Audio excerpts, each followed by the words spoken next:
Bonjour à toutes et à tous. Ravi de vous retrouver pour cette masterclass. Vous êtes nombreux, je vous laisse le temps d'arriver, de vous connecter et je suis ravie de vous retrouver évidemment pour ce deuxième opus de notre cycle dédié à l'usure professionnelle.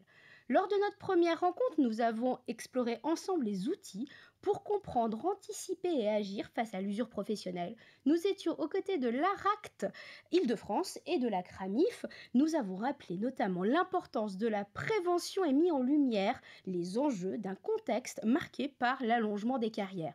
Pour toutes celles et ceux qui n'étaient pas là, vous pouvez retrouver le replay sur le site de Transition Pro Île-de-France. Alors aujourd'hui, nous allons prolonger cette réflexion en abordant la thématique essentielle de l'accompagnement.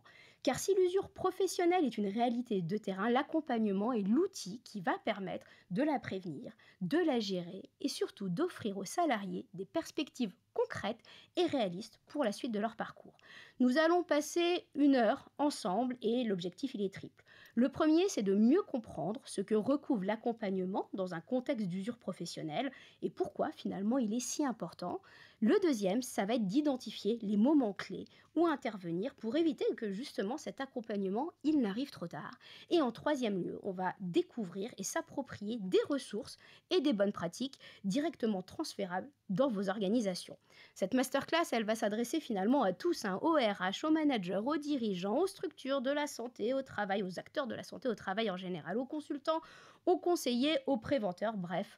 Quand on parle d'usure professionnelle, chacun a sa place, a un rôle à jouer dans une dynamique collective. Alors avec les invités d'ailleurs, nous partageons une conviction, personne ne peut agir seul, d'où la pluralité de la table ronde que j'ai la chance d'animer aujourd'hui. Donc la prévention, et l'accompagnement de l'usure professionnelle, ça repose sur une responsabilité partagée entre l'individu, l'entreprise, les institutions et les partenaires. Et c'est pour ça, c'est dans ce cadre que nous sommes tous ensemble autour de la table. Ce rendez-vous, il a été pensé par Transition Pro Île-de-France, un acteur incontournable du parcours professionnel. L'objectif, ça va vraiment être d'apporter de la clarté dans un écosystème qui est encore parfois perçu comme un peu complexe. Et je suis ravie d'être là aujourd'hui et de vous donner d'abord quelques informations pratiques. Cette masterclass, déjà, elle est enregistrée, c'est-à-dire que vous pourrez trouver le replay sur le site de Transition Pro Île-de-France. Vous pourrez le revoir et l'envoyer à vos collègues qui peut-être eux aussi ont besoin de savoir des choses sur l'usure professionnelle. Vous allez voir en parallèle à ma droite de mémoire, il y a un espace chat qui est ouvert. Vous pouvez poser vos questions tout au long de la session. Je relayerai certaines à la fin de la masterclass, mais il y a plusieurs experts de chaque structure qui sont là pour répondre à vos questions. Les réactions, évidemment, sont les bienvenues. Dites un petit mot pour nous signifier que vous êtes connectés. Aujourd'hui, vous êtes plus de 800 inscrits, preuve de l'importance de cette thématique. Et forcément, pour commencer, le temps que tout le monde se connecte, on va aller dans le vif du sujet maintenant et je vais demander à mes intervenants de se présenter. Je vais commencer par Diane, à ma gauche, vous représentez le CEP. Alors, je vais vous demander de ne pas faire trop d'acronymes aujourd'hui et peut-être de vous présenter, de nous dire quelques mots aussi sur la structure dans laquelle vous travaillez. Tout à fait. Déjà, bienvenue à tous. Donc, je suis Diane Stéphan, je suis chargée de mission partenariat conseil en évolution professionnelle Île-de-France au sein d'Avenir Actif. Avenir Actif, donc c'est un groupement de 3 structures, ID Formation, Catalyst Conseil et Talent Solution Manpower Group. Ça veut dire que les personnes qui nous contactent peuvent être accompagnées par ces 3 entités. Petit rappel pour le CEP qui existe depuis 2014. Il a été renforcé suite à la liberté de choisir son avenir professionnel, la loi Pénicaud. Et donc aujourd'hui, Avenir Actif existe depuis janvier 2020. Et donc on fait en sorte de faire connaître le CEP au mieux pour aider chaque personne à travailler sur son projet professionnel. Merci pour cette présentation. Donc, CEP, Conseil en évolution professionnelle. C'est ça. Tout à fait. Et peut-être une chose que je voudrais rajouter, on va accompagner surtout un public qui est salarié et Ok. indépendant. Donc, avenir actif, salariés et indépendants.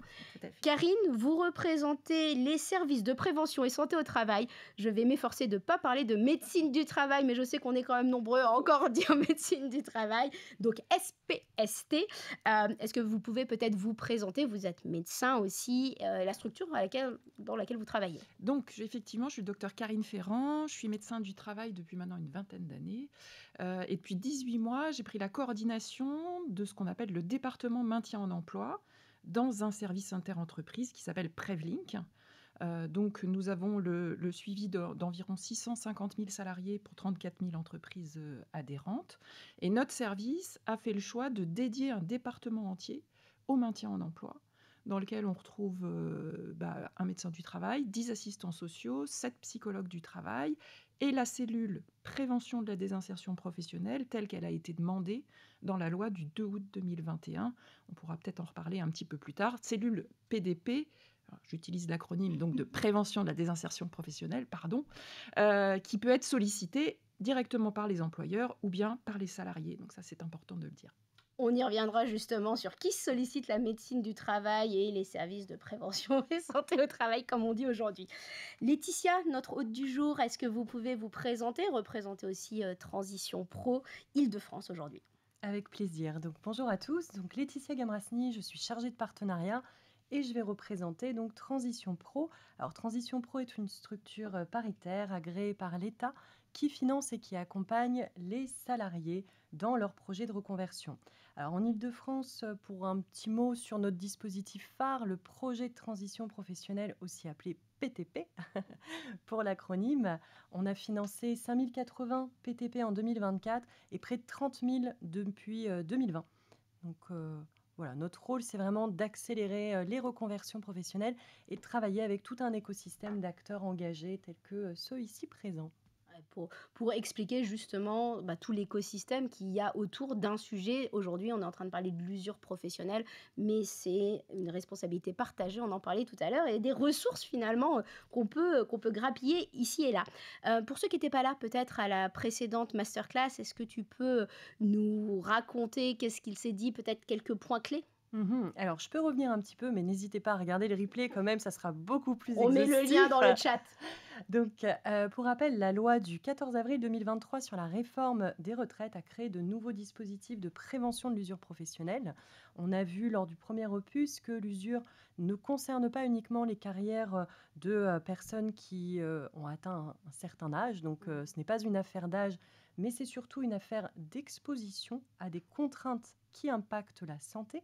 Et dans le premier opus, on avait donc l'ARACT et la CRAMIF qui ont pu parler des dispositifs, des outils qu'ils mobilisent pour les entreprises et pour les acteurs de l'emploi et de la formation. Et notamment, on a découvert le FIPU, le Fonds d'investissement pour la prévention de l'usure professionnelle, un dispositif partagé entre la CRAMIF et Transition Pro. Nos rôles sont un peu différents, mais on va y revenir tout à l'heure.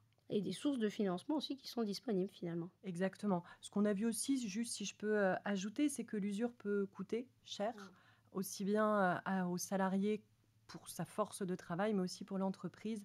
Et on va sans doute aussi revenir aujourd'hui. Il y a un message qu'on va passer, je pense, tout au long de cette masterclass, c'est mieux vaut prévenir que guérir, mieux vaut anticiper. C'est jamais trop tôt, en gros. Karine, peut-être pour un état des lieux, est-ce qu'il y a des secteurs qui sont plus concernés par l'usure professionnelle? Laetitia disait que c'est pas forcément une question que d'âge, en l'occurrence. Alors, on peut penser naturellement, est-ce que le monde de l'hôpital, par exemple, le bâtiment, tout ce qui est secteur privé, est-ce que vous avez des tendances à partager que vous voyez se dessiner? Alors, il y a d'abord les secteurs où il y a une forte pénibilité physique. On pense tout de suite au BTP, à l'industrie métallurgique, au secteur de la manutention, de la logistique, mais aussi ceux où il y a une charge émotionnelle et une charge mentale importante. Alors là, bien sûr, on parle du social, du médico-social, du service à la personne, mais aussi de l'enseignement. Donc, vous voyez, des secteurs assez divers et variés. Et il y a des chiffres qui sont importants à donner, qui sont les chiffres d'inaptitude qui sont prononcés par les médecins du travail, puisque le rapport de la Direction générale du travail de 2023 nous dit que 140 000 inaptitudes ont été prononcées. Et lorsque l'on reprend une étude de 2017 sur 3 services de prévention et de santé au travail du Nord-Pas-de-Calais, une étude qui a exploré le devenir des salariés après une inaptitude, et bien malheureusement, la majorité d'entre eux ont été licenciés. Quand on regarde un petit peu ces inaptitudes, la plupart ont plus de 55 ans. Je crois que c'est un tiers. Je vais prendre mes lunettes de femme âgée pour vous le dire. 60... Expérimenté, merci Laetitia. 60% des inaptitudes sont liées à des pathologies rhumatologiques, donc les fameux troubles musculo-squelettiques. Et effectivement, lorsque 6 mois après l'inaptitude, on rappelle ces salariés, eh bien 94% ont été licenciés et 65% sont encore au chômage. Donc aujourd'hui, la majorité des salariés qui sont placés en inaptitude vont malheureusement s'inscrire à Pôle emploi. Donc tout l'enjeu est de ne pas attendre justement l'inaptitude et encore une fois de prévenir avant, parce qu'on en parlera tout à l'heure, il y a des possibilités de reclassement, de reconversion justement. Laetitia, vous avez plutôt des données précises vous aussi sur les actifs expérimentés, hein, on aime bien ce mot expérimenté, et la reconversion. Est-ce que vous auriez peut-être quelques chiffres parlants à nous donner ? Alors nous, on constate qu'il y a une hausse du dépôt de dossier des 50 ans et plus. Donc c'est plutôt cette tranche d'âge qu'on a choisie. Donc sur le PTP, le dispositif phare, le projet de transition professionnelle. Et en 2024, on constate que les 50 ans et plus représentent environ 20% des nouveaux dispositifs de prévention de l'usure professionnelle et que principalement, ils viennent des activités de sécurité privée, du nettoyage courant des bâtiments, des activités hospitalières, et ils choisissent en toute logique de se diriger vers des métiers moins impactants. Donc on va trouver l'action sociale, conseiller en insertion professionnelle, on va trouver la gestion administrative des entreprises telles que la gestion de paye et les secrétariats, et les services aux particuliers et aux collectivités tels que gardiens d'immeubles et accompagnants éducatifs petite enfance. Donc voilà, on voit quand même que ces professionnels trouvent d'autres dispositifs et qui leur permettent vraiment une passerelle. Ouais. Y a des raisons de reconversion pour changer de métier? Il y en a qui se dessinent? Alors, je regarde moi aussi mes petites notes. Donc, dans les statistiques, on voit que 92% veulent changer de métier. Donc, c'est plutôt assez logique. Donc, on peut retrouver des personnes qui vont sélectionner plusieurs réponses, bien sûr, parce que sinon, on ne tombe pas à 100%. Donc, 92% pour changer de métier, dont 48% pour faire face à une situation professionnelle difficile. Et 15% vont citer un problème de santé comme moteur, comme motivation pour se reconvertir. Donc, on voit que la reconversion, c'est à la fois une quête de sens, mais aussi une action, une réaction à l'usure professionnelle. Et donc là, l'idée, c'est de repérer les signaux le plus en amont possible et de trouver la jonction entre je veux me reconvertir pour à la fois prévenir une difficulté de santé, mais aussi pour être en lien avec mes aspirations personnelles. On reviendra justement sur la notion de repérer les signaux. Est-ce que c'est le salarié? Est-ce que c'est le manager, le RH? On reviendra sur ça tout à l'heure. On est encore en train de poser un peu les bases. On a parlé plusieurs fois du mot accompagnement. Je me tourne vers... Alors, je vous tutoie parce que je vous connais, c'est plus simple. Je me tourne vers toi, Karine. Est-ce que tu peux nous expliquer ce que relève la notion d'accompagnement, notamment dans le cadre des médecins du travail? Alors déjà, il y a une différence entre médecin du travail et médecin de soins, puisque nous sommes des médecins de prévention. Hein, nous ne faisons aucune prescription, aucune prise en charge thérapeutique.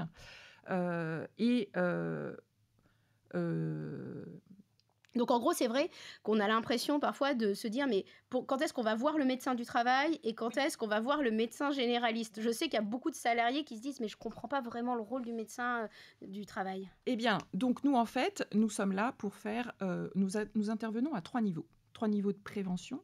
Le premier niveau, c'est la prévention primaire, et c'est le cœur de notre métier, hein, l'étude des risques professionnels, pour pouvoir accompagner l'employeur et le salarié en termes de conseils, de sensibilisation. Ensuite, nous intervenons dans la prévention secondaire, puisque nous faisons le suivi individuel des salariés, et nous avons pour mission de détecter de façon précoce les signes d'usure professionnelle pour pouvoir commencer à agir. Et puis, il y a un 3e niveau qui est la prévention tertiaire, où là, on est vraiment dans le curatif, malheureusement, et où on doit accompagner effectivement les salariés qui ont besoin d'être maintenus dans leur emploi ou bien dans leur emploi, c'est-à-dire qu'ils puissent conserver une employabilité tout au long de leur carrière professionnelle. Donc finalement, à la différence d'un médecin de ville, vous connaissez aussi le monde professionnel. Tout à fait. On a une double expertise. On a l'expertise du médical et l'expertise du poste de travail, puisqu'un tiers de notre activité se passe dans les entreprises. Et aujourd'hui, d'ailleurs, on ne parle plus de médecine du travail, comme tu l'as très bien dit tout à l'heure, mais de services en prévention et en santé au travail, puisque le médecin du travail est accompagné d'une équipe pluridisciplinaire, d'une infirmière, ou d'un infirmier, pardon, de secrétaire, d'assistants, de techniciens, d'ergonomes, de psychologues du travail, d'assistants sociaux. Et tous ces gens-là, en fait, vont en entreprise et vont questionner les conditions de travail et étudier les conditions de travail pour effectivement pouvoir les adapter aux éventuelles problématiques des salariés. C'est hyper intéressant parce que c'est vrai qu'en France, on a une vision de la médecine, enfin en général, hein, plutôt dans le je guéris que je Tout préviens. à fait. Et donc, il y a un grand rôle de sensibilisation. Est-ce que peut-être tu pourrais nous donner un exemple, tu vois, de parcours d'une situation concrète Oui. où finalement un accompagnement a été fait suffisamment en amont pour permettre un parcours professionnel qui a une continuité et qui ne finit pas justement, comme tu l'évoquais tout à l'heure, en Tout à fait. inaptitude? Tout à fait. Le maître mot d'aujourd'hui, ça doit être l'anticipation. J'avais vu un salarié relativement tôt en visite de pré-reprise. Donc une visite de pré-reprise, c'est une visite qui peut être demandée pendant l'arrêt de travail, et qui peut être demandée par le salarié lui-même. En l'occurrence, ce monsieur, je l'ai vu assez tôt. C'est un monsieur qui était carrossier, qui avait une maladie professionnelle déclarée. Et assez rapidement, j'ai analysé que effectivement, il ne pourrait plus exercer son métier. Là, on allait s'avancer vers une inaptitude. L'objectif a été de préparer ce monsieur à cette inaptitude, c'est-à-dire qu'on a travaillé avec l'employeur. L'employeur doit nous aider dans ces situations-là. Donc, avec l'accord du salarié, nous sommes allés rencontrer l'employeur. On a réfléchi à un poste de reclassement pour ce monsieur. Il y en avait un disponible dans l'entreprise, fort heureusement. L'employeur a accepté qu'on organise un essai encadré dispositif de l'assurance maladie, dont on reparlera peut-être un petit peu tout à l'heure. Ça nous a permis de voir que ce monsieur était en capacité de se reconvertir sur ce poste.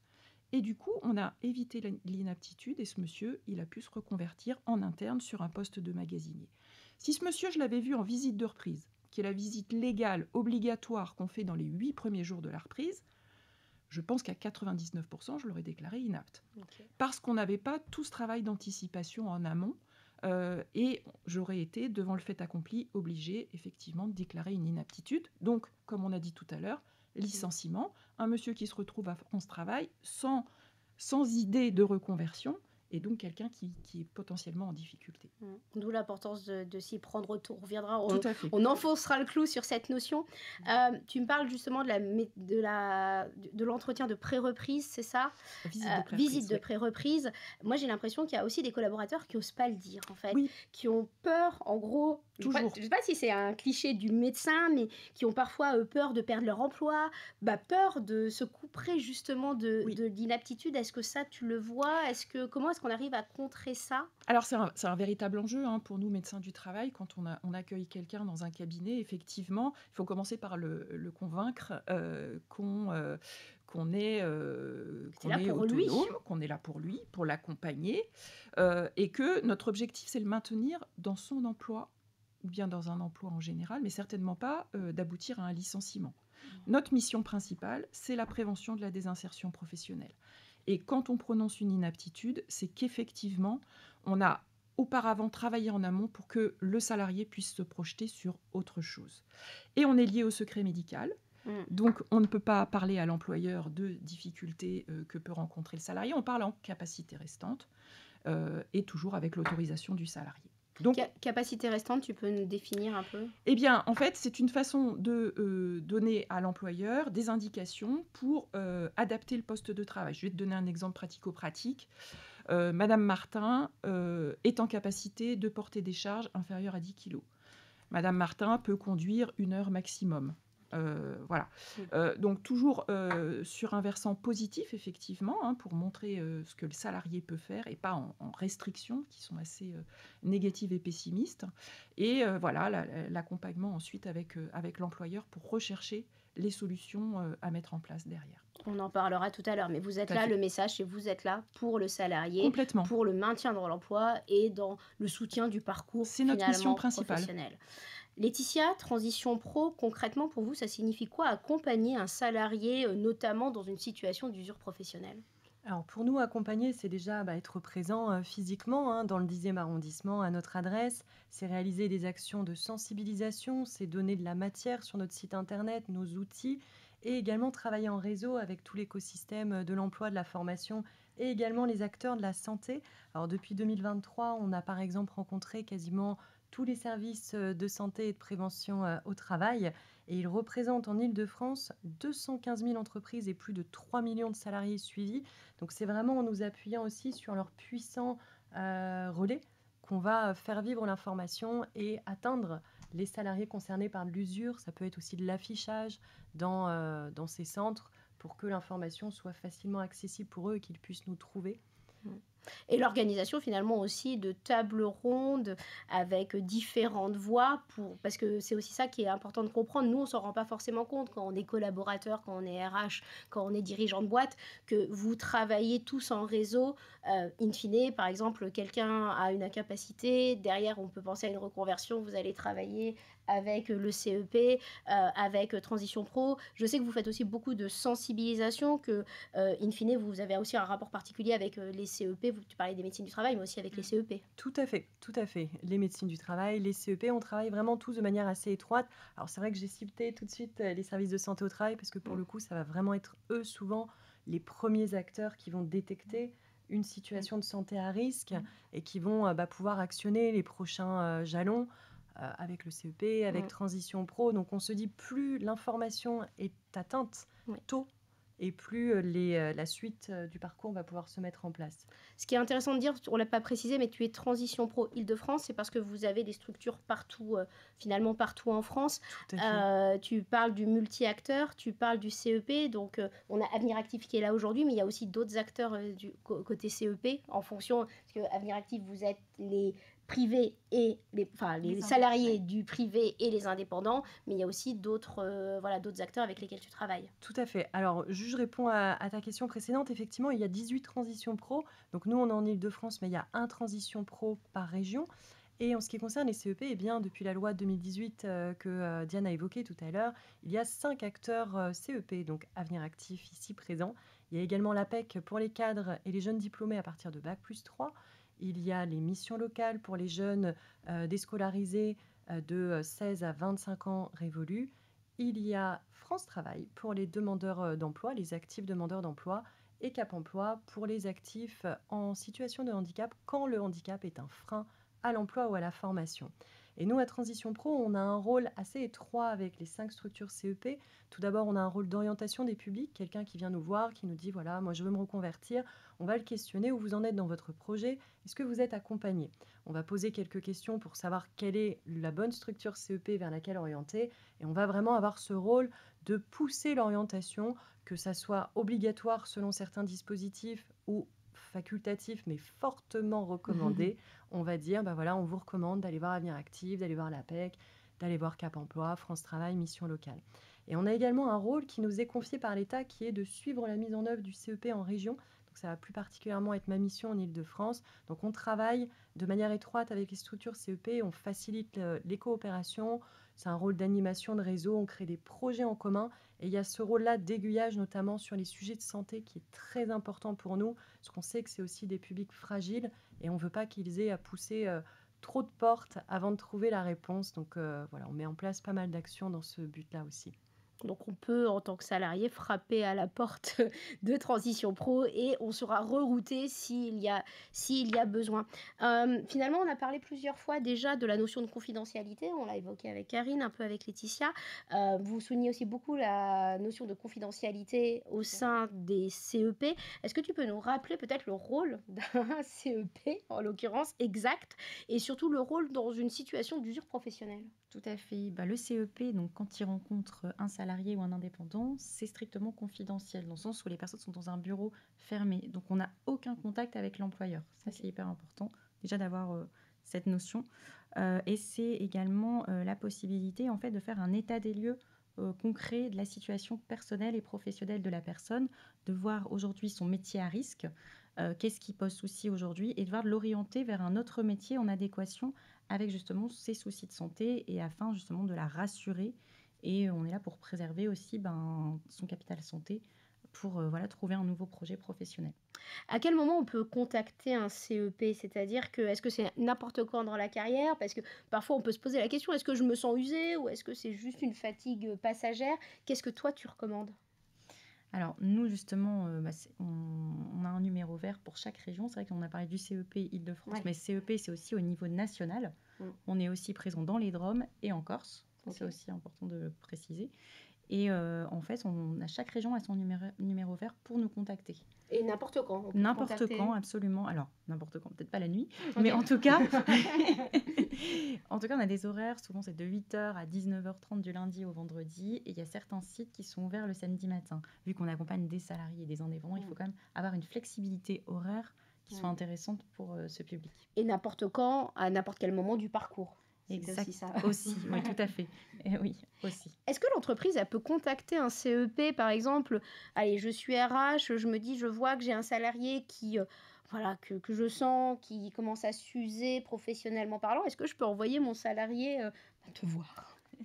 Alors, l'entreprise peut nous contacter directement, absolument. Ok. Ça, c'est possible. Et nous, ce qu'on fait aussi, c'est qu'on fait des interventions collectives directement en entreprise, justement pour sensibiliser sur l'accompagnement CEP auprès de leurs salariés. Donc, en gros, tu vas intervenir dans les entreprises, mais elle ne peut pas t'envoyer un salarié. C'est-à-dire, elle ne peut pas imposer à Monsieur Durand de venir. Alors, oui, non, parce que c'est vraiment une démarche volontaire, c'est une démarche personnalisée, individualisée, donc c'est du ressort de la personne de nous contacter. Tu pourrais Le- nous... Pardon. Oui. Tu pourrais nous donner un exemple du coup concret de, par exemple, d'un parcours, en fait, d'une reconversion réussie, en gros, qu'on comprenne un peu voilà, comment tu interagis avec les salariés qui viennent te voir. Absolument. Du coup, j'ai un exemple concret qu'un conseiller en évolution pro a accompagné. Une personne qui était technicien data center pendant 14 ans. Et donc, c'est une personne qui travaillait de nuit essentiellement. Et donc, il avait des horaires toujours décalés, ce qui a généré une grosse carence en vitamine D et une prise de poids importante. Donc, cette personne s'est dit, à un moment donné, je ne vais pas pouvoir rester comme ça éternellement. Il faut que je me prenne en main. Et donc, son entreprise, comme je disais aussi, on ne l'a pas précisé, mais a une obligation d'informer son salarié que le CEP existe. De ce fait-là, la personne a eu cette information et a contacté le CEP. C'est comme ça qu'elle a eu cet accompagnement. Et aujourd'hui, cette personne est ravie parce qu'elle est partie sur un poste, en tout cas sur une formation qui est un BTS en informatique réseau. Et donc, elle a commencé là en septembre 2025. Et cette personne me disait qu'elle était ravie de cette reconversion parce qu'elle a enfin trouvé, j'ai bien aimé les verbatims, ça me permet maintenant de retrouver une vie normale. Et donc, voilà, ça fait du bien et voilà, la personne reprend un nouveau rythme et c'est beaucoup mieux, quoi. On en avait parlé lors de la précédente table ronde sur justement les critères d'usure professionnelle et on ne pense pas forcément à ces horaires décalés mais qui ont un réel impact, notamment t'évoques la vitamine D. Diane, je te pose la même question. Je suis RH, je vois que j'ai un salarié qui est en train de s'user, il est dans le déni. Est-ce que je peux le forcer à venir te voir? Alors, est-ce que je peux prendre rendez-vous pour lui? Qu'est-ce que je peux faire? Oui. Et je suis manager aussi, je pose la question. Alors, manager, c'est bien qu'il se retourne vers les RH pour échanger avec lui. Et puis, effectivement, la visite occasionnelle à la demande de l'employeur existe et peut être à tout moment demandée. Il faut un petit peu border les choses, c'est-à-dire qu'il faut informer le salarié qu'on va lui demander d'aller rencontrer le médecin du travail et lui expliquer pourquoi. L'idée étant de le préparer et de commencer à amorcer le dialogue avec lui et échanger sur sa situation professionnelle et ses difficultés. Et ensuite, nous, quand on le rencontre, effectivement, on peut aborder la question médicale et ensuite accompagner et le salarié et l'employeur dans le respect strict du secret médical, bien entendu. Donc tu peux pas le faire à son insu, tu peux pas prendre un rendez-vous... Pour qui? Pour le salarié. Un RH peut pas prendre à l'insu un rendez-vous pour un salarié. Ah non, il faut qu'il l'informe quand même. Non. Après, sinon, s'il arrive dans notre bureau, c'est un peu... Oui, il va se demander... C'est touchy, oui. Ouais, je comprends. Et du coup, où est-ce qu'on peut vous trouver finalement? Où est-ce que les... Parce que moi, je suis salariée, je me rends compte que plein de personnes ne savent même pas quels sont leurs services de prévention santé au travail. Où est-ce qu'on trouve cette info? Alors, l'affichage est obligatoire en entreprise. Okay. C'est sur le panneau où vous trouvez l'inspection du travail, les consignes pour l'incendie, etc. Si on ne trouve pas, on peut toujours demander à son service RH, à son délégué du personnel, au référent handicap. On arrive toujours à trouver. En dernier lieu, si vraiment on ne sait pas, l'inspection du travail peut vous donner le nom de... Alors là, quand on en Normalement, là, ça veut dire que normalement, on le trouve avant. Voilà, c'est ça. Ouais. Et c'est vrai qu'on n'est pas revenu, là, j'ai pas rebondi sur ce que tu disais tout à l'heure, mais il y a une obligation légale des RH, c'est pendant l'entretien annuel Oui, de manière générale, oui, en entretien professionnel ou en entretien annuel d'évaluation, que l'employeur est tenu d'informer le salarié. qu'il y a un Il y dispositif a un qui dispositif s'appelle... d'accompagnement, le CEP doit donner Ouais, aussi la documentation. ok. Et puis ensuite, la personne libre à elle de nous contacter. Peut-être que c'est un point intéressant à faire sur la médecine du travail aussi, pardon, service de prévention santé au travail, mais que en gros, on peut la contacter aussi n'importe quand. Bien sûr. Quand on est salarié, on le sait pas ça, hein. Exactement. Alors déjà, la visite de pré-reprise qui existe pendant l'arrêt de travail est capitale. Au départ, alors il y a 4 personnes qui peuvent demander cette visite. Le salarié, le médecin conseil de l'assurance maladie, le médecin du travail lui-même ou bien le médecin traitant. Ça, c'est si on a été arrêté. C'est si on est en arrêt. Ok. L'employeur ne peut pas la demander, par contre, il a l'obligation d'informer son salarié que cette visite existe. Et on peut en bénéficier à partir d'un mois d'arrêt. Ensuite, il existe effectivement la visite occasionnelle à la demande du salarié, la visite occasionnelle à la demande de l'employeur, qui sont des visites incontournables et qui ne sont pas suffisamment utilisées, malheureusement, ou en tout cas relativement tardivement, puisque souvent on voit les gens malheureusement de façon très tardive. Je pose une question, je pense à mon avis, il y a beaucoup de spectateurs qui se la poseront. Ouais. On a une visite obligatoire tous les... Attends, j'ai l'impression que pour certains, c'est tous les ans, pour d'autres, c'est tous les 2 ans, pour d'autres, c'est tous les 5 ans. Alors, j'avoue qu'on se perd parfois. C'est un petit peu compliqué, je l'avoue. Alors, il y a différents suivis. En fait, il y a un suivi individuel renforcé pour les risques particuliers, par exemple l'amiante, le plomb. Et là, le suivi est tous les 2 ans.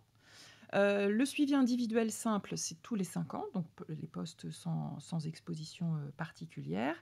Et puis ensuite, vous avez entre les deux le suivi individuel adapté, qui est pour les personnes en situation de handicap en particulier. Après, le médecin du travail reste maître de son suivi, hein, c'est-à-dire qu'il peut dire à quelle périodicité il doit rencontrer le salarié pour avoir un suivi, mais à n'importe quel moment, on peut rencontrer le médecin du travail, et fort heureusement. Et alors, petite question qu'à un moment donné, je pense que tout le monde va se poser, est-ce qu'il y a une notification à l'entreprise? Par exemple, j'ai envie de contacter parce que je sens que ça va pas trop. Ouais.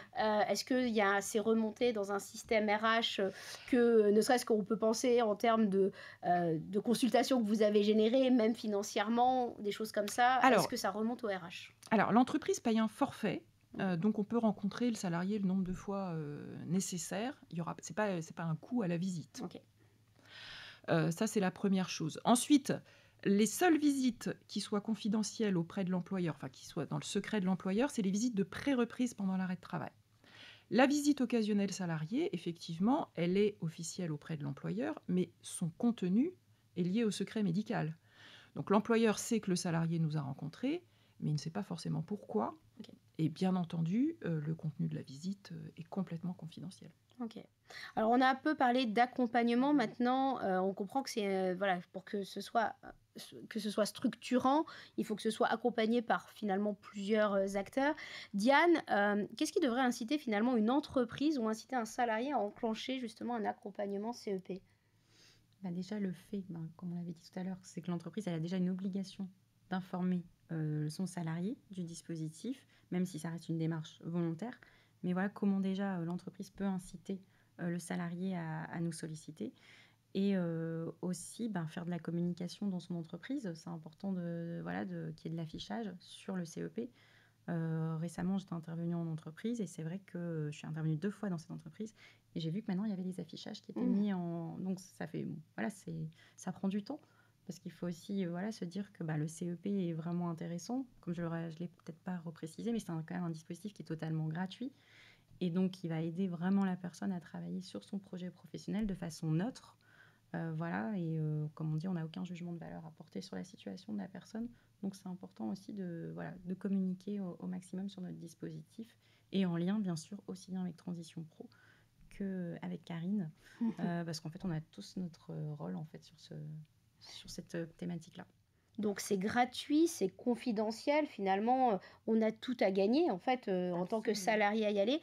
Peut y avoir peut-être un petit point de friction ou de tu vois, tu peux être un petit peu réfractaire en se disant: «Mais en même temps, si je communique auprès de mes salariés sur, le CEP, derrière, ils vont risque de partir». Parce que, peut-être que le CEP va dire que: «Attention, il y a un sujet d'usure», parce qu'il aura rerouté vers une médecine, voilà, vers un service de prévention et santé au travail. Ou peut-être qu'il va y avoir une envie de reconversion qui va pop-upper, en l'occurrence. Est-ce que tu le Alors vois un peu à côté un peu réfractaire? Parce que sinon, j'ai envie de dire à tous les RH, mais affichez ça, parce que c'est un outil, même dans le parcours employeur, c'est hyper intéressant. oui, tout à fait, parce que ça peut être aussi un outil de fidélisation, Ouais, finalement. Parce que complètement. si on veut faire monter en compétence les personnes, ça peut être aussi utile dans ce cas de figure-là. Donc on peut mettre l'accent aussi sur ce critère. Oui, parce que peut-être qu'il faut rappeler que finalement, quand on va voir un CEP, c'est pas forcément une reconversion, ça peut aussi être juste un changement de poste en interne. Un changement, voilà, c'est ce que j'allais dire, un projet de mobilité interne, une montée en compétences. Et justement, c'est pour que la personne soit beaucoup plus à l'aise dans son poste. Donc ça va être intéressant pour la stratégie de l'entreprise. Parce que qu'est-ce qui se passe si c'est fait trop tard? Parce que, par exemple, s'il y a une inaptitude qui est prononcée, bah, on n'est plus un actif en poste.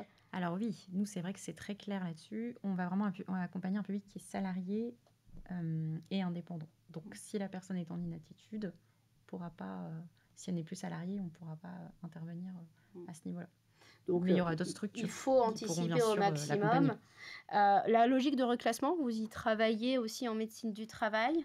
Oui, alors déjà, Service de santé et prévention au travail. Pardon. à la fin de l'heure, tu vas y arriver. Je vais y arriver. Pourtant, je le sais. Je te mets au défi. Je vais y arriver. Oui, donc déjà, dès qu'on précocement on identifie qu'il y a un problème éventuel, on échange avec l'employeur. Et puis, quand on prononce une inaptitude, on a l'obligation de donner les capacités restantes du salarié afin que l'employeur puisse chercher un poste de reclassement. Il a l'obligation de chercher un poste de reclassement. Si malheureusement il ne le trouve pas, dans le mois qui suit l'inaptitude, c'est à ce moment-là qu'intervient le licenciement pour inaptitude. Mais comme on voyait tout à l'heure, 94% des gens qui sont déclarés inaptes, en règle générale, sont licenciés. Ok. Donc c'est C'est parce que c'est dans les souvent... grands groupes finalement qu'on peut avoir un Voilà, reclassement plus que dans une PME, j'imagine. Exactement. Dans les petites entreprises, c'est beaucoup plus compliqué, effectivement, de reclasser des salariés. Donc, d'où encore l'intérêt d'anticiper et de travailler en amont à toutes ces problématiques. Parce que parfois aussi, une sortie est souhaitable, tant pour le salarié qui a regagné en compétences, parce que ça, on Tout à n'en a fait. pas parlé. Généralement, j'imagine que les salariés, quand ils arrivent vers toi, même Mm. transition pro ou même côté CEP, ils doivent être en déficit de confiance aussi. Bien sûr, il y a tout un travail à faire. Alors déjà, quand vous commencez... Alors déjà, vous avez en face de vous quelqu'un qui est parfois en situation de handicap. Donc il y a déjà le deuil de faire de sa santé. Et, voilà. Ensuite, on lui annonce que il va plus pouvoir faire son poste de travail, ou en tout cas plus de la même façon. Donc vous rajoutez une autre problématique. Donc vous avez en face de vous des gens vulnérables, forcément, qui ont des choix à faire, et c'est à eux de faire les choix. Donc il faut qu'ils soient remobilisés, redynamisés, et qu'ils puissent faire les choix en connaissance de cause. Donc l'enjeu est énorme. Et c'est pour ça qu'il faut absolument qu'on ne soit pas seul, qu'on puisse, nous, par exemple, les faire accompagner par nos psychologues du travail ou par d'autres partenaires extérieurs, parce qu'il y a un vrai enjeu à remobiliser le salarié pour qu'il reste acteur de son parcours. Je te vois acquiescer, tu le vois aussi côté CEP? Tout à fait. Nous, on va vraiment être là pour sécuriser son parcours professionnel. Donc on travaille en lien direct. Donc ça, c'est important aussi de se dire qu'on va tout cloisonner avec la personne. On va y aller étape par étape pour s'assurer vraiment que son projet soit réaliste et réalisable. Et c'est ce qu'on veut vraiment, c'est l'issue positive, et que la personne ne fasse pas ça par dépit ou que ça ne corresponde pas finalement par rapport à ses soucis de santé. Enfin, il faut vraiment tout bien cloisonner et s'assurer que le métier qu'elle va réaliser aujourd'hui, qu'elle va exercer, lui correspond bien. Ouais, donc projet réaliste et réalisable, j'entends. Voilà, parce qu'on peut avoir des projets un peu fantasques. Alors justement, peut-être qu'on peut le préciser, ça peut être à travers déjà, on va parler de l'aspect macro, mais aussi de l'aspect micro, faire des recherches déjà sur le métier ciblé, mais également aller faire des enquêtes métiers à travers des interviews auprès de professionnels, mais aussi aller faire des stages d'immersion. Donc ça, c'est vraiment indispensable. Et même quand on travaille ensemble avec Laetitia, on sait que c'est hyper important de mettre l'accent sur la PMSMP, période de mise en situation, au milieu professionnel, pour valider un projet qui soit viable. Donc stage d'immersion, ce sera plus simple. Mais en tout cas, c'est la bonne dénomination. On a beaucoup d'acronymes, décidément. Donc c'est ça aussi qui permet vraiment de sécuriser le parcours de la personne. En ça, c'est intéressant parce que les RH, souvent, enfin les RH, les managers, les dirigeants, donc ça dépend qui va s'occuper de ça, mais ils portent le poids aussi de l'accompagnement, in fine, rerouté vers un acteur comme le CEP, c'est aussi permettre à un salarié d'avoir d'autres soutiens, d'autres appuis beaucoup plus neutres en fait, et qui vont l'accompagner et finalement pas faire porter tout le poids sur l'entreprise. Donc ça, Exactement. en ça, J'ai en ça, c'est aussi un intéressant. exemple Ah, vas-y. en tête, du coup, quand une entreprise m'avait contacté, m'avait dit, ah, vous aidez aussi à faire passer les entretiens professionnels ou des choses comme ça, et à travailler vraiment sur le projet. C'est moi, je passe un temps fou justement à travailler un projet de formation avec une personne, ou alors l'aider à travailler, enfin, déjà la mettre en condition pour son entretien professionnel. Quand ils ont su que le CEP était à même de pouvoir justement, oui, ça les décharge en fait. Bien sûr. Donc c'est quand même, voilà, c'est toute la plus-value, on va dire, aujourd'hui aussi du CEP, et qu'on ne pense pas à tous ces exemples-là, en fait, qui sont intéressants pour l'entreprise aussi. Aussi bien pour Donc, le salarié. aussi. au-delà d'une obligation légale, c'est Mm. vraiment, moi je trouve, un atout, en tout cas dans le parcours collaborateur pour les entreprises. Je te pose la question aussi, Laetitia, parce que finalement, il y a la notion de reclassement. Transition Pro, vous êtes notamment connu pour le parcours de la reconversion professionnelle, entre autres, hein, évidemment. Est-ce que toi, tu le vois beaucoup aussi dans les personnes qui viennent te voir? Alors, la reconversion, c'est vrai que c'est notre cœur de métier. Et c'est vrai que pour le coup, on a un rôle à jouer sur la partie reclassement auquel les employeurs ne pensent pas toujours. C'est-à-dire que oui, effectivement, les grands groupes peuvent avoir plus de possibilités de reclassement en interne, mais bien souvent, ce qui va manquer à une personne pour accéder à un poste, c'est la formation. Et souvent, les employeurs oublient que nous, on peut être aussi cofinanceurs avec eux sur des parcours de mobilité interne. Donc, typiquement, je reprends Madame Martin, qui ne peut pas porter certains poids. Donc, Madame Martin ne peut plus faire son poste, mais peut-être qu'il y aurait un poste accessible pour elle via une formation au sein même de l'entreprise, mais qui lui manque donc des choses. Peut-être que l'employeur ne peut pas financer seul une formation et on n'y pense pas toujours, mais on peut être partenaire financier.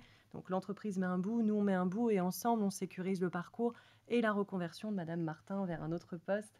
Et ça fait aussi partie des choses qu'on veut vraiment faire vivre comme information, aussi bien auprès des services de prévention et de santé au travail, mais aussi auprès des entreprises. Donc on prend beaucoup la parole là-dessus pour parler de mobilité interne sécurisée et cofinancée, mais on n'y pense pas toujours dans le cadre du reclassement, alors que c'est la combinaison gagnante. Bien sûr. Et même auprès des OPCO, j'imagine. Exactement. T'insistes beaucoup souvent sur la notion du timing, parce que on a tendance, moi je dis toujours, on s'occupe toujours des choses trop tard, jamais trop tôt, en gros. Oui, alors nous, c'est vrai qu'à Transition Pro, on peut être un peu. Alors, le service de santé au travail a une notion de timing qui est malheureusement très impactante pour un salarié, puisque voilà, le chrono peut amener à de l'inaptitude. Nous, on peut être un peu garant du chrono aussi parce que nos dispositifs ont des délais qui impliquent de déposer son dossier, sa demande de financement dans une certaine temporalité. Et donc, à partir de ce moment-là, on peut faire le rétro-planning des actions à mettre en place. Créer un projet dans l'urgence, c'est jamais bon, à moins qu'on ait déjà une idée, à moins qu'il manque juste quelques petites pièces du puzzle pour y accéder. Mais en général, il vaut mieux prendre le temps, surtout s'il y a une phase de deuil, comme le soulignait tout à l'heure Karine. Un deuil, ça prend du temps. Il faut vraiment prendre le temps nécessaire déjà d'absorber l'information et de mettre en place les démarches pour faire les enquêtes métiers, les immersions, avant d'atterrir sur nos dispositifs qui sont très facilitants dans le cadre d'une reconversion, mais qui quand même sont un peu contraints en termes de délai. Donc nous, malheureusement, on va souvent appuyer là-dessus pour dire attention, c'est 3 mois avant le démarrage de la formation, quand on est en CDI, qu'il faut déposer son dossier. Ouais. Donc voilà. Donc avant l'inaptitude. Et nous, malheureusement, on a aussi un autre versant, en effet. Tout comme Avenir Actif, nous ne nous occupons pas des personnes demandeurs d'emploi, donc ce n'est pas eux qui vont être dans notre périmètre de financement. Il faut être encore actif en emploi pour dépendre de Transition Pro et déposer un dossier. Donc une personne qui a eu une inaptitude, s'il n'y a pas de solution de reclassement et si le licenciement va arriver, elle n'est plus dans notre périmètre et elle va dépendre d'autres acteurs du coup. mais plus de nous. Ok. J'ai une question, mais je ne sais pas si on peut vraiment y répondre. En gros, tu vois, le jeu d'acteur, il n'est pas toujours très clair à l'interne, hein. Je pense voilà, à ceux qui nous écoutent. Finalement, qui c'est qui doit repérer, qui c'est qui doit orienter, comment ça se coordonne? Est-ce qu'il y a un parcours in fine type quand on pense à l'usure professionnelle? Parce que je pense que déjà, il y a du déni pendant longtemps, donc d'où l'importance des actions de sensibilisation. Est-ce que tu vois un parcours clé sur voilà, sur qui doit faire quoi? Alors malheureusement, non. Et c'est pour ça qu'on est un petit peu tous dans le même panier et c'est pour ça qu'il faut que tous les professionnels soient impliqués, soient informés, soient professionnalisés sur ces sujets-là. Parce que le salarié ne va pas choisir la porte par laquelle il va rentrer. Il va rentrer par la porte du service de santé au travail, il va rentrer par la porte du CEP, par la porte peut-être d'un assistant social de la CRAMIF ou de l'assurance maladie. Il va rentrer par la porte de Transition Pro. Et au final, plus nous, on est au courant et informés de ce qui existe et peut-être d'un parcours un peu adéquat. Donc forcément, s'il y a une situation d'usure, il faut qu'il y ait une partie médicale, c'est très clair. La personne ne peut pas se déclarer elle-même en situation de santé à risque, à moins que ça soit notifié dans ses conditions de travail. Et là, on va rentrer dans nos dispositifs un peu plus tout à l'heure. Donc il y a besoin d'avoir des éléments de contexte, aussi bien pour le CEP que pour nous, pour pouvoir avancer dans le parcours et le sécuriser. Mais du coup, il n'y a pas de parcours type. La seule solution, c'est qu'on soit tous au même niveau d'information pour qu'on puisse vraiment faire circuler les informations et sécuriser le parcours, puisque c'est le bénéficiaire qui est au cœur de la problématique qu'on partage tous, du coup. Vous reroutez parfois les CEP vers les médecines du travail en disant là, je pense qu'il y a de l'usure? On a un lien étroit justement avec les médecines du travail. On travaille avec la CRAMIF. Donc ça peut arriver effectivement qu'il y ait des contacts. C'est effectivement indispensable, C'est je même pense, indispensable, ce qu'on allait de dire, prendre ouais. attache auprès du médecin du travail. Je m'en profite, je parle pour ma paroisse. Parce qu'il faut, le point de départ, c'est l'évaluation des capacités restantes pour partir sur un projet réaliste et réalisable.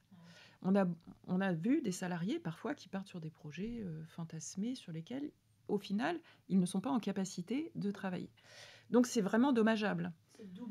C'est la double peine. Voilà, exactement. Donc il faut vraiment... et puis, je vous rappelle qu'on a la double expertise du médical et du pro. Donc on sait effectivement si la situation va pouvoir être adaptée. On peut aller rencontrer l'employeur. Et parce que l'idée quand même de départ, c'est de rester sur son poste de travail, le métier qu'on a choisi, qu'on a exercé souvent pendant de nombreuses années. Donc je pense que le médecin du travail est incontournable. Ok. Est-ce que vous intervenez? Parce que pour moi, enfin, quand j'ai découvert en fait vos métiers les uns les autres, alors je vous connais depuis plus ou moins longtemps, ça fait longtemps que, voilà, que je suis dans cette tambouille, donc que je connais, mais j'ai l'impression qu'en fait on est encore hyper éloigné, le monde du travail. C'est normal, hein, on est dans des objectifs, dans des ROI à court terme, etc. Et donc l'usure, ça paraît loin en fait, naturellement. Je vous pose la question à toutes les trois. Est-ce que finalement, je commence par le CEP, est-ce que tu interviens dans le monde professionnel pour faire une sensibilisation? Qui c'est qui te fait intervenir quand tu interviens? Tout à l'heure, tu donnais un exemple que tu Oui. étais intervenu. Donc, comment ça se passe en fait? On vous contacte en se disant, là, il faut le faire? Tout à fait. L'entreprise peut en fait nous contacter directement via notre site www.avenir-actif.org et du coup, elle peut retrouver nos coordonnées directement. Et on a ce cas de figure-là. Et donc, on intervient directement en entreprise pour sensibiliser les salariés sur le dispositif du CEP. Mais pas que. On peut aussi faire intervenir, en tout cas en Île-de-France, là c'est vraiment spécifique à l'Île-de-France, on a un truck, on a un camion qui se déplace partout en Île-de-France, proche des mairies, des zones commerciales, ou alors directement en entreprise, pour informer toujours les salariés. Et sinon, on travaille en lien étroit avec Transition Pro, donc avec Laetitia, notamment auprès des structures de la santé. On est intervenus ensemble pour présenter aussi bien le CEP que les dispositifs attrait à l'usure. Ça dure combien de temps? C'est des sensibilisations où les entreprises font venir leurs salariés en se disant, tiens, entre midi et 2, il y a une sensibilisation ou c'est un stand que vous mettez en place. Tu parlais du truck, en gros, comme ça, les salariés peuvent venir toute la journée. Absolument, il y a différents cas de figure. On est déjà intervenu pour un stand en entreprise. Ok. Donc là, on a notre stand et les salariés viennent nous voir quand ils veulent. Et ensuite, avec Laetitia, on intervient souvent sur un format d'1h30 pour bien tout expliquer les dispositifs et directement donc, dans les structures de la santé. Ok. Karine, est-ce que les services de santé et prévention au travail, de prévention et santé au travail, ils interviennent en fait à la Oui, demande de l'entreprise? tout à Comment ça se fait. passe quand... Alors, le médecin du travail a un tiers de son activité qui est de l'activité en milieu de travail. Donc, Ah, ok. il va dans les Mais entreprises. c'est pour un salarié? Pas forcément. Non, il Non, peut y aller non. Ah oui, oui, pour on peut aller. visiter, Oui, ok. exactement. Faire la fiche d'entreprise, évaluer les risques, rencontrer l'employeur, effectuer des sensibilisations auprès des salariés. Et puis, donc maintenant, on a aussi une équipe pluridisciplinaire, hein. Donc les infirmiers peuvent tout à fait remplir cette mission. Les ergonomes vont faire des études de poste ergonomiques, les techniciens étudier les conditions de travail. Donc on a toute une équipe autour de nous et effectivement l'employeur peut nous demander des sensibilisations sur tel ou tel sujet. Et bientôt c'est la semaine européenne de l'emploi des personnes handicapées au mois de novembre et on est souvent sollicité à cette occasion effectivement pour faire des informations sur ces différents sujets, hein, qu'on a Donc il y a évoqués finalement aujourd'hui. des moments dans l'année. On te demande sur l'usure professionnelle ou c'est encore à la marge aujourd'hui? C'est encore à la marge. Ok. C'est pas si fréquent que ça. On parle du handicap, des situations de handicap, de la RQTH, mais l'usure professionnelle, c'est les balbutiements, je dirais. Ça va venir, c'est comme finalement les effets. Plus on va en parler, plus on va se rendre Mais compte de oui, suite à l'importance notre du sujet. masterclass, tout le monde va en Exactement. parler. Déjà, il y a 900 entreprises qui vont contacter. Heureusement, elles sont sur l'ensemble du territoire, donc il y aura vos confrères un peu partout. Laetitia, Transition Pro, je sais que vous intervenez pas mal dans le monde du travail, donc peut-être sur quelle thématique? Alors nous, on intervient sur de nombreuses thématiques. Donc déjà, avec les entreprises, on va aller au plus près pour faire des interventions communes. On va également s'associer au CEP. Donc souvent, on va parler aux entreprises, faire des interventions auprès des salariés, mais on va également proposer au CEP de venir avec nous pour pouvoir s'adresser directement aux salariés concernés. Et d'ailleurs, les CEP, excusez-moi, s'associent aussi de plus en plus pour intervenir conjointement pour accentuer la lisibilité. On sait que c'est pas toujours facile d'identifier quel est le bon opérateur CEP selon le statut des publics. Et dans une entreprise, il n'y a pas que des cadres, il n'y a pas que des salariés non cadres. Il peut y avoir des personnes en situation de handicap. Donc de plus en plus, les CEP vont prendre la parole ensemble aussi pour donner davantage de lisibilité. Et après, on est connecté avec tous les acteurs. Donc, à la direction des partenariats en Île-de-France, on a mis beaucoup d'énergie pour avoir vraiment tous les partenaires en lien avec nous. Et c'est Donc, quoi les partenaires alors, on va trouver les entreprises. Donc, on a des interlocuteurs qui sont dédiés aux entreprises. Et d'ailleurs, les entreprises peuvent prendre contact avec nous directement via un formulaire de contact sur notre site internet. Et directement, on va pouvoir travailler avec eux sur leurs besoins. Et peut-être aussi sur une partie financière, s'il y a cofinancement. Ça va être les OPCO avec lesquels on est en lien et qui ont un interlocuteur dédié chez nous. Ça va être les organismes de formation. Ça va être avec l'AGFIP. Ça va être les représentants du personnel un peu, ou pas? on peut également intervenir auprès des représentants du personnel parce qu'eux aussi sont des puissants relais de l'information. Bien souvent, ils peuvent donner l'information eux et pas toujours les RH, qu'il existe le CEP, qu'il existe Transition Pro, ils peuvent accompagner là-dessus. On travaille aussi avec les branches, avec les fédérations, voilà, tout l'écosystème en fait, puisque comme je disais tout à l'heure, mieux les professionnels sont informés de ce qui existe et mieux ils peuvent faire transiter l'information auprès des bons endroits du coup. Finalement, un professionnel bien informé, c'est un professionnel qui est capable de passer correctement la formation. Karine, tu dirais que, en fait, est-ce qu'il y a des points de parcours finalement incontournables dans un parcours d'accompagnement d'usure professionnelle? Bah, c'est ce que je disais tout à l'heure. Moi, je pense que le point d'entrée, c'est quand même le médecin du travail avec l'évaluation des capacités restantes. L'idée étant aussi, on n'en a pas parlé, mais que parce que nous, c'est important pour nous, la prévention primaire, de partir d'une situation individuelle pour pouvoir agir en prévention primaire auprès du collectif. Hein. Ça, c'est important. Et puis ensuite, l'ensemble nous, on a en interne l'équipe pluridisciplinaire sur qui on peut envoyer, et ensuite l'ensemble des partenaires qui sont aujourd'hui autour de cette table, que ce soit les CEP ou Transition Pro, nous aident pour continuer l'accompagnement. Je pose une question à vous trois. Qu'est-ce qui rend finalement la détection de l'usure? J'ai l'impression que c'est souvent silencieux, en fait, jusqu'au point de rupture. Qu'est-ce qui, à ton avis, rend cette détection si difficile aujourd'hui? Pourquoi est-ce qu'on en parle si peu? Je pense qu'il y a une forme de déni, déjà de la part des salariés eux-mêmes, certainement aussi de la part des employeurs. Et puis, il y a des signaux faibles qui sont parfois difficiles à identifier, qu'il faut connaître. Donc, je pense que la sensibilisation et la communication est très très importante. Et bientôt, là, on va communiquer justement dans le 95 auprès d'employeurs sur les signaux faibles. Là, ces salariés qui ont des petits arrêts de travail larvés, qui d'un seul coup viennent plus faire les pauses le matin, alors qu'auparavant c'était très convivial. Il y a plein de petites choses comme ça à percevoir que les gens ne prennent pas en compte. Peut-être par manque de temps, mais aussi par manque de connaissances, je pense. Et donc, il y a un vrai enjeu de sensibilisation et de communication, ce qu'on n'a peut-être pas fait énormément jusqu'à présent.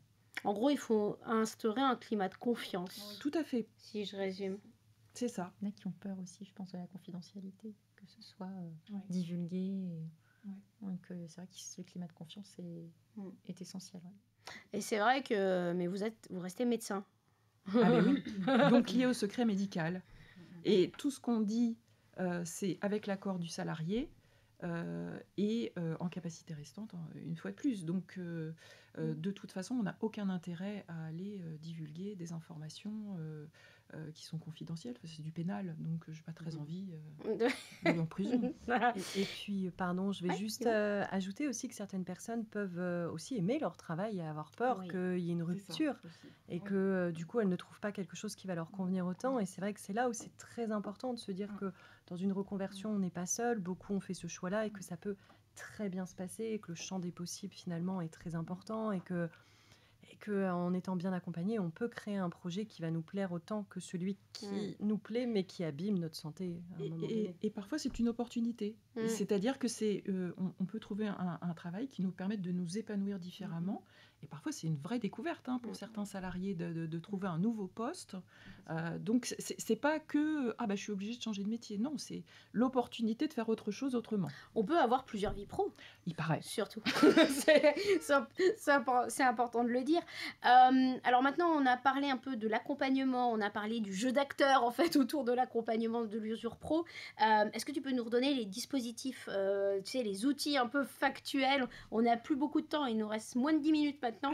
Est-ce que tu peux nous donner quelques dispositifs, revenir sur le PUR, sur le PUR? Oui, tout à fait. On en avait déjà parlé, regardez la première masterclass aussi. Alors, toutes ces informations aussi sont disponibles sur notre site internet si vous voulez aller plus loin. Donc, on a déjà le projet de transition professionnelle qui est dispositif phare de la maison auquel va s'adosser ces 2 nouveaux dispositifs qui ont été confiés par l'État aux transitions pro. Donc, tout d'abord, le PTP, donc le projet de transition professionnelle avec le fonds du FIPU, le fonds d'investissement pour la prévention à l'usure professionnelle. Et pour bénéficier de ce fonds, il y a plusieurs conditions. Donc, toutes les conditions du PTP sur lesquelles je ne vais pas revenir, mais sachez en tout cas qu'il faut être salarié de droit privé, choisir une formation qui va être certifiante. Et l'idée du FIPU, c'est tout d'abord, il faut être exposé à un ou plusieurs facteurs de risque ergonomique, posture pénible, vibration mécanique, manutention manuelle de charge. Il faut souhaiter se reconvertir vers un métier où je ne serai plus exposé à ces facteurs de risque. Et l'employeur a une petite part à jouer aussi en termes de cofinancement, mais un tout petit morceau de l'équation, à peine 500 €. C'est plus quelque chose de symbolique pour montrer qu'il accompagne, qu'il est partie prenante, qu'il encourage aussi le fait que son salarié va changer de métier pour préserver sa santé. Et le PUR, le prévention usure reconversion, lui aussi peut s'adosser au PTP sur un volet.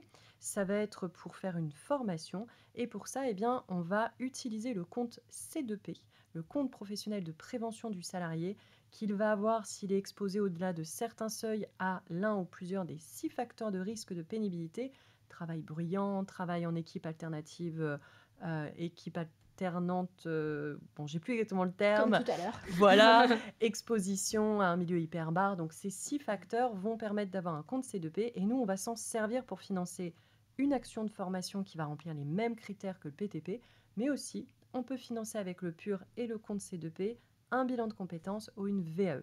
Donc voilà, ces dispositifs sont vraiment des accélérateurs et une possibilité aussi de se reconvertir de manière sécurisée. On va prendre quelques questions. Je voudrais revenir tout à l'heure, tu as évoqué l'essai encadré. Oui. Est-ce que tu peux nous dire ce que c'est comme Oui, dispositif? en quelques mots. Dispositif de l'assurance maladie, dispositif très intéressant qui permet, pendant l'arrêt de travail, à un salarié de tester grandeur nature son poste de travail dans son entreprise ou bien un autre poste dans une autre entreprise. Ça permet en fait de calculer quels sont les aménagements qui sont nécessaires et comment évaluer la reprise finalement du travail. Donc c'est un dispositif que je recommande fortement et qui est encore malheureusement sous-utilisé. Donc parlez-en avec vos médecins du travail. Avec vos médecins du travail, avec Cap Emploi, si vous en dépendez, avec l'assistante sociale de la CRAMIF, avec le médecin C'est conseil. aux salariés d'en parler, c'est ça? Pas du tout, ça Ok, peut être ça peut être tout le monde. Ok. n'importe qui. Alors, je vais prendre les premières questions là qui m'arrivent. Je regarde. C'est pour toi, du coup. Si D'accord. je parle des infos, est-ce que les infos sont remontées? Ça risque d'être transmis à l'entreprise. Quelqu'un s'inquiète de ça? Non, non. Alors c'est ce qu'on disait tout à l'heure, secret médical. Ok. Donc on ne parle qu'en capacité restante avec l'autorisation du salarié. Ok, c'est très clair. J'ai une deuxième question. J'ai 56 ans, je suis usée. J'entends parler du bilan de compétences. Est-ce que c'est utile? Alors, Je me tourne vers toi naturellement. tout à fait, tout à fait. Alors, ça peut l'être, mais ce qu'on va préconiser, c'est d'abord de passer par un conseiller en évolution professionnelle pour justement voir si c'est pertinent de partir sur un bilan de compétences dans l'immédiat. Peut-être que l'accompagnement CEP va suffire justement à travailler aussi bien sur le projet professionnel de la personne. Donc voilà, c'est bien de passer par l'étape CEP avant de partir sur un bilan de compétences. En plus, d'autant que c'est le dispositif gratuit et qui permet derrière de déboucher parfois sur des financements, parfois reconversion, quand vous voyez que ça fonctionne, que c'est des métiers. Le bilan de compétences aussi Ok, peut permettre d'accord. de déboucher ensuite sur un projet de transition professionnelle ou un autre dispositif. Ok. Autre question qui va fâcher. Il est difficile d'obtenir un financement transition pro. Je connais des personnes qui ont été refusées. Désolée. C'est pas grave. Je l'apprends parce que... Ça arrive malheureusement. Effectivement, tout à l'heure, j'ai parlé des 5080 dossiers qu'on a financés, mais bien sûr, on ne peut pas financer tout le monde. Et on n'est pas une structure uniquement avec des coches administratives, même si les dispositifs ont un cadrage très précis. Le projet reste essentiel et c'est vraiment un élément sur lequel on porte notre attention. Donc, quel que soit le dispositif, il faut bien travailler son projet avant de déposer un dossier chez nous. Et également de dire que même quand un dossier est refusé, ça ne veut pas dire que le refus va être éternel. Il ne faut pas hésiter à retravailler son projet, à tenir compte des motifs de refus précédents et à redéposer une demande. Et peut-être qu'il y aura plus de chance le coup suivant. Donc voilà, ce n'est pas une fin en soi. Toujours essayer, toujours retenter. Toujours retenter, exactement. Accompagné du CEP, c'est bien aussi. Ok. Nous allons là, on va terminer ce temps d'échange ensemble. Alors, dans le fil, normalement, les modérateurs vont vous donner tous les moyens de contacter les différentes structures. Je vous poserai peut-être un dernier mot. Si vous deviez laisser un message fort, en fait, à tous les participants, une clé à emporter, laquelle serait-elle? Eh bien, moi, j'aurais envie de dire que tout est possible et que voilà, faut pas hésiter, faut oser en fait.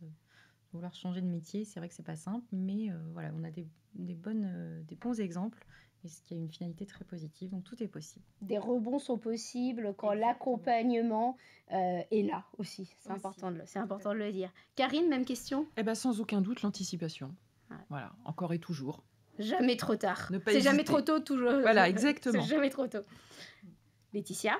Alors moi, je garde mon rôle de chrono et de dire qu'une reconversion, ça prend du temps et que c'est un temps qu'il faut investir parce que nous, on finance des projets pour du long terme.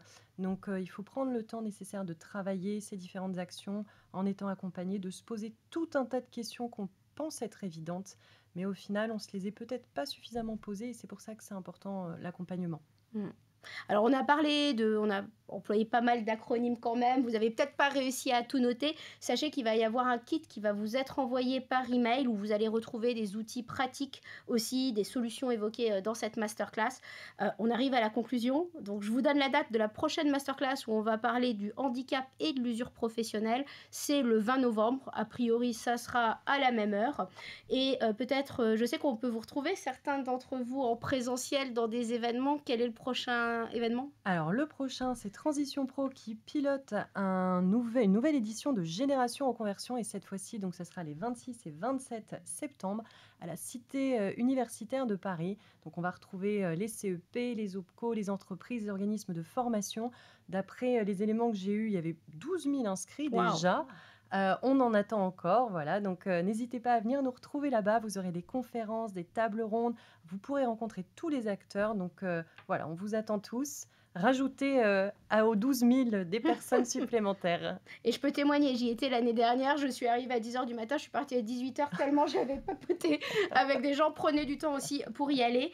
Ravie d'avoir pu animer cette table ronde. Merci, mesdames pour toutes ces Merci. informations. J'espère qu'à vous tous, ça vous aura donné des clés. Je sais que dans le chat, vous avez été nombreux à interagir, à poser des questions et on se retrouve très vite. Merci beaucoup. Merci. Merci à tous.